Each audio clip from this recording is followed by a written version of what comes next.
Okay, this is fruit pressing. We're starting with these lovely apples, and they're being just chopped in half there, and then they come here into the kitchen where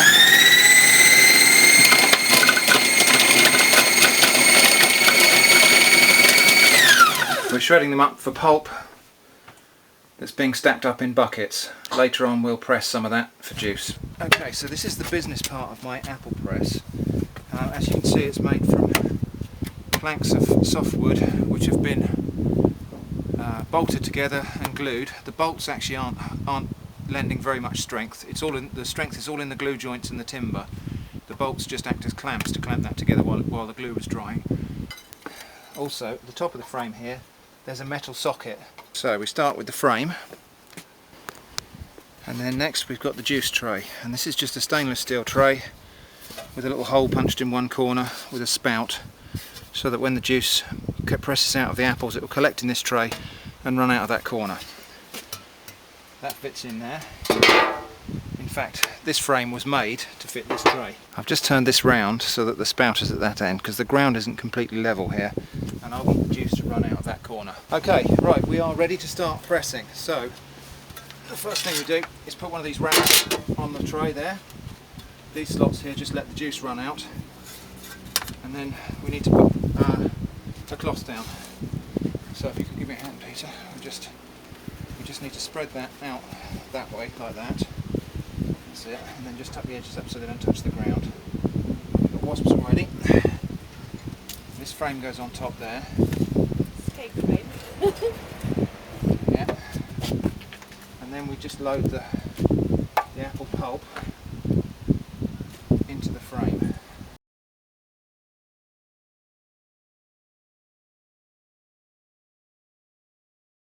Right, then this frame comes off. If I can just pack that down a bit first, like that, so it stays making the juice.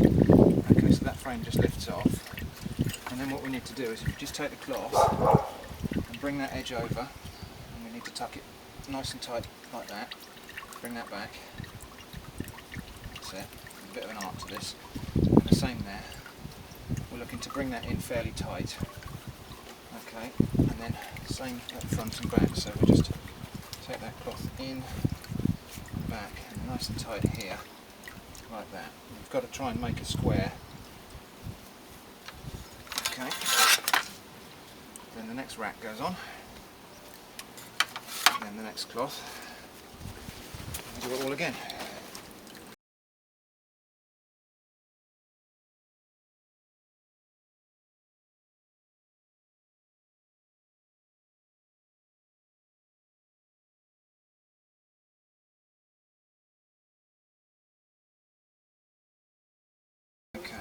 Just need to square everything up, make sure all of the cloths are on top of one another. It looks pretty good to me. Yep.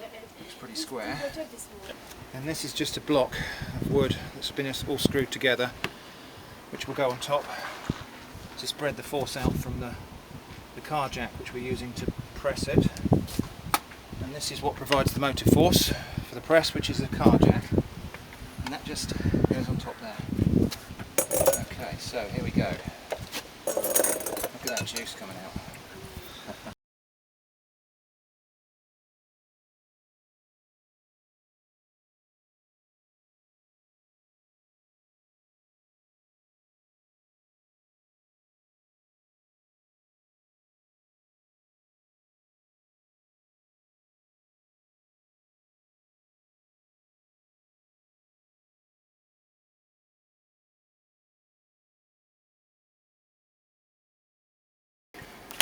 Okay. There we go.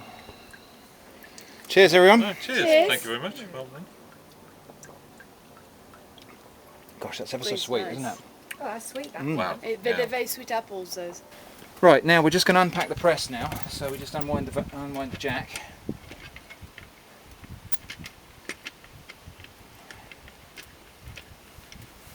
Take that out. And if I just get that bucket, we now find that what's left in here is called pomace, and it's just this dry crumbly material that's had all the juice extracted. And the wasps are getting angry now, so be careful. If we had chickens or pigs, we'd be able to feed this pomace to them, but I don't have any livestock, so I'll just be composting it. Right, so yeah, this stuff in here, as you can see, quite dry and crumbly because all the juice has been squeezed out. Okay, so here's the result of today's second pressing, which is 5 litres of juice. This juice is actually from a mixture of these lovely dessert apples, which are very high in sugar and very sweet, and these little feral apples, which I picked in the park. These are just grown from pips that people have thrown away, and these are really sharp, and they've got some tannin in them, which will hopefully give the cider some flavour, because I'm going to ferment this into cider.